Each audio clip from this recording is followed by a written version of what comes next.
Hi friends, this is Leela. Welcome to my channel. In the previous video, we have seen about the ref and the reactive, when to use the ref and when to use the reactive we have seen, right? And now also we have seen little bit of confusion. What we are having is, I am able to understand that when we can know this variable name is a reactive or not, or user details is a reactive or not. So sometimes you'll be able to, you'll be getting confusing that when how the when this variable is reactive or not. So how can I know that the variable what I am using is reactive or not? How we can know? For example, here if you try to see, I will just try to console.log name and console.log user details. Okay, I am consoling.log these two things, name and the user details. So let's try to check that what is the output you will be printing. So now if I try to check this one, if I refresh this one, you will be able to see that some type of data we are able to see, some type of object we are able to see, that isRef and value and this value, and also this is a proxy and having some watchers handlers thing. So we already know about this proxy in ES6 course.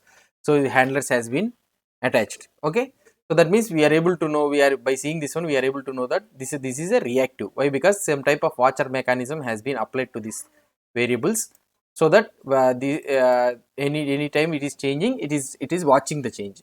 Now if I try to see console.log name.value, okay, and here I will try to print user details dot name.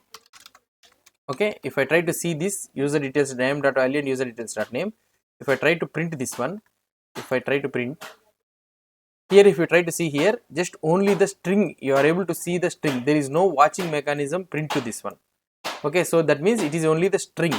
So that means, so the values inside this name and these all things are not reactive, but the whole object and the name is a reactive thing.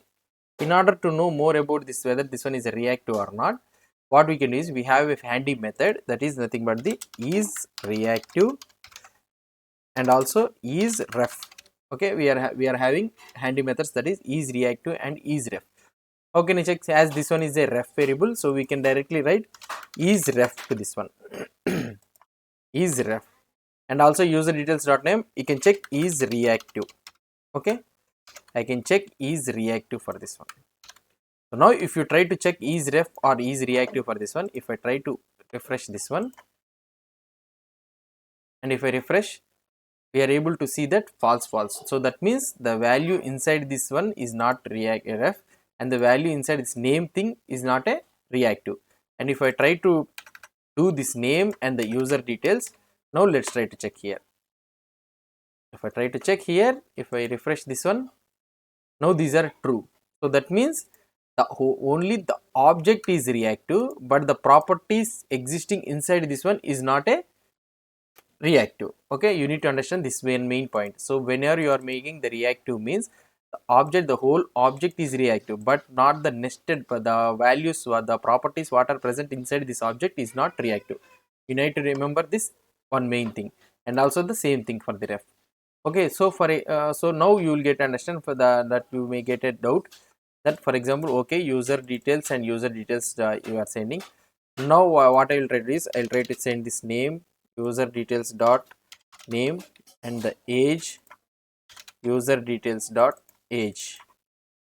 Okay, so I have sent this one, I have sent this name and age, and if I try to use this instead of name and age user details like this, as you already know in the previous video, we have seen that user details is reactive, but the properties inside this one is not reactive. That means whenever we change the prop values, it will not change, it will not detect the change. If you try to refresh this one, okay, if I try to refresh this one, and if I go here, so Leela has changed, but here the modifier, these all things are not changing. Why? Because as we have already discussed, that user details is reactive, but the properties inside this one is not reactive.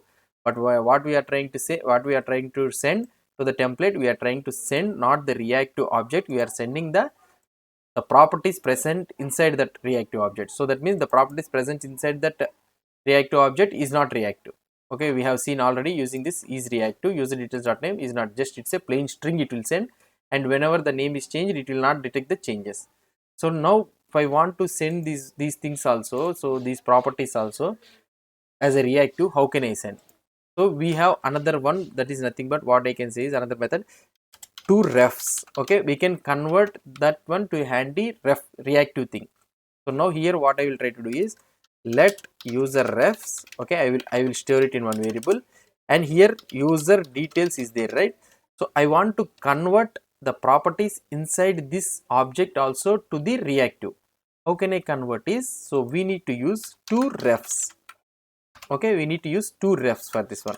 If you use this toRefs for this object, whatever the properties present, name and age properties present inside this, what I can say, inside this ref, inside this object, will become reactive. Now user refs will have a object which is the properties also is a reactive. Now I can use directly this user refs here like this. Okay, now if I try to check this one, what will happen, let's try to see.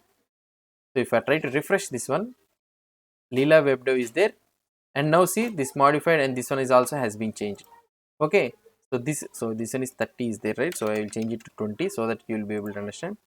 So if I try to refresh, Leela webdev is there, Leela, see now these are also changed.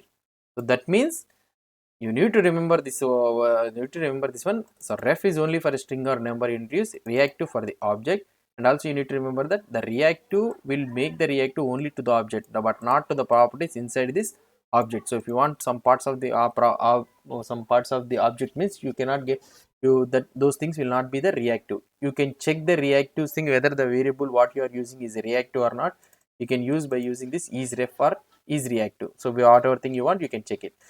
And here what we can do is, if you want to convert parts of this object into a reactive, means you need to use the toRefs. toRefs will convert the parts of the data to parts of the object to the reactive. Okay, so this is somewhat deep understanding about this refs thing, refs and the reactive. I hope you understood this one. So just we need to know about this one. Okay, so this is all about this refs and the reactive thing. So we will go into the further about this composition API. I hope you understood this video. If you have any doubts or any suggestions, please post the comments below to this video. And if you like this video, please do support me by subscribing to my channel. Thank you.